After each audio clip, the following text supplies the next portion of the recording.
We have seen some reports on mainstream media and on social media giving us an indication that the National Democratic Congress, as a political party, has reaching to the Speaker of Parliament to make some changes in your leadership in terms of Parliament. What is the true story from the perspective of the leadership of the NDC? Thank you very much. It is true. We've issued a letter from headquarters signed by the General Secretary, the new General Secretary, Honorable Fifi Fiavi Kote, communicating formally to Mr. Speaker changes that we have made in our front line in Parliament. That is indeed true.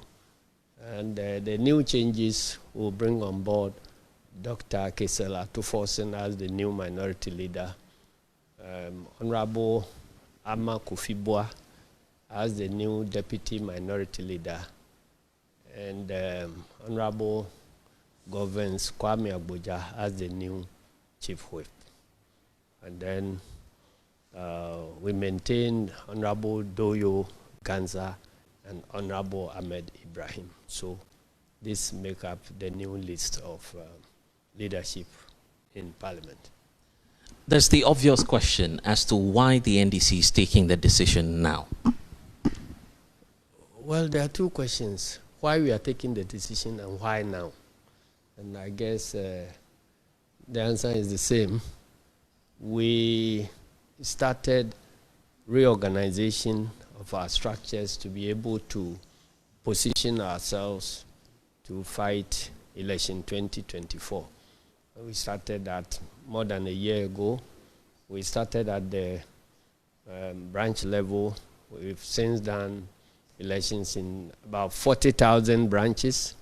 And then from there, we proceeded to constituency level.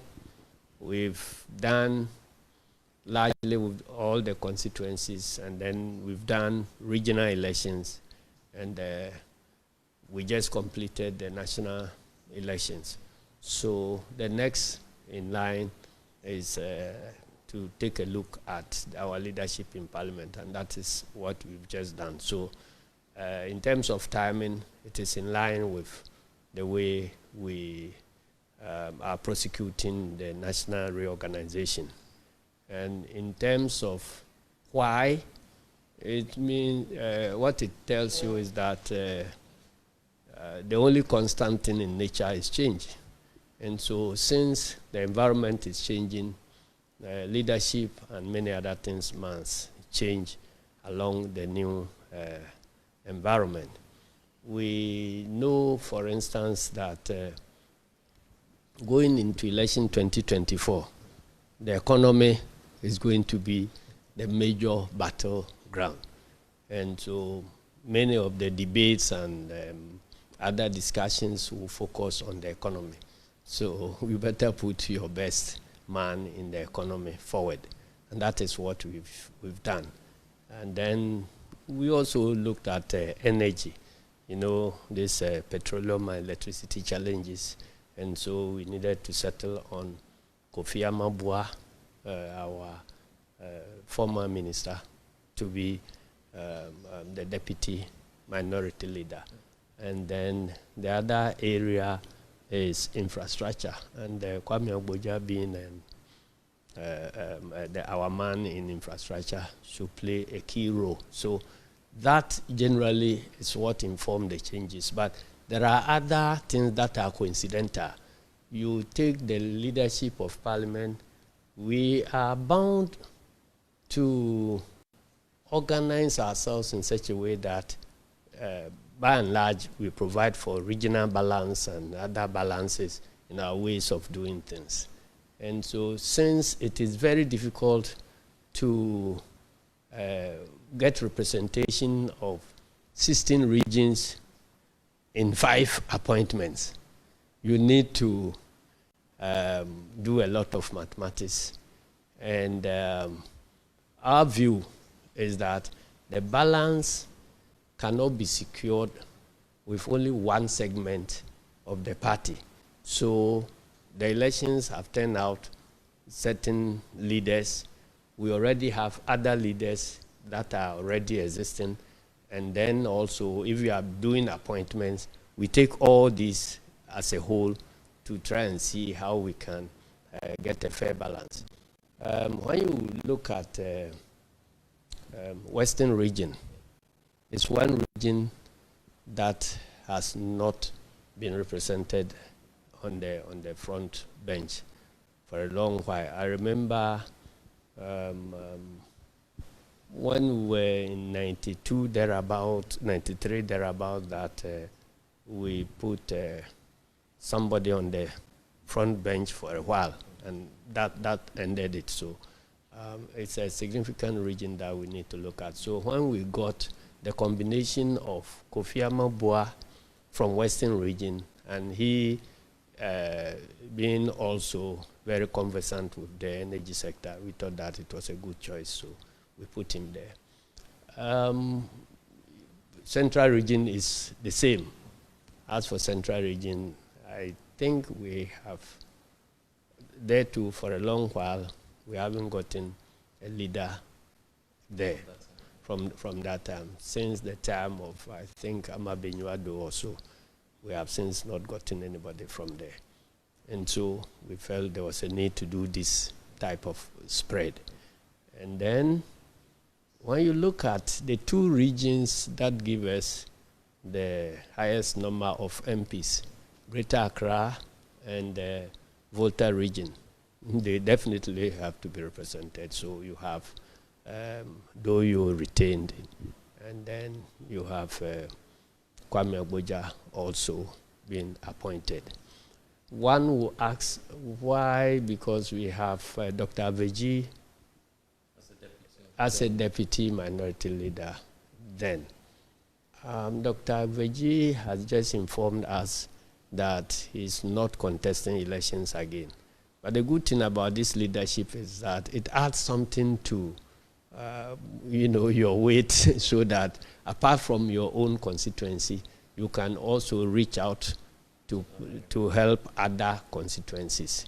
And so if you have an MP who is no longer contesting, we felt that it would be better to put an MP who will be contesting so he can reach out to other constituencies and support.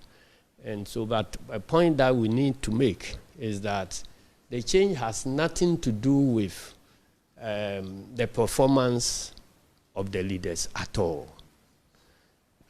What it has a lot to do about is that the environment is changing. And so if you are a football coach and the team you are facing and the game style they are adopting is not in keeping with the players you have put out there, you will do yourself a lot of good. I was just about going to that point, because the description in the media is that there is a revolt in the NDC, a reason for which you're changing the first two men at the forefront in Parliament. Have you spoken to these gentlemen involved, and do you have their blessings? Yes, we sent a senior person in the party to engage them and let them know that this is the way we are going to handle it.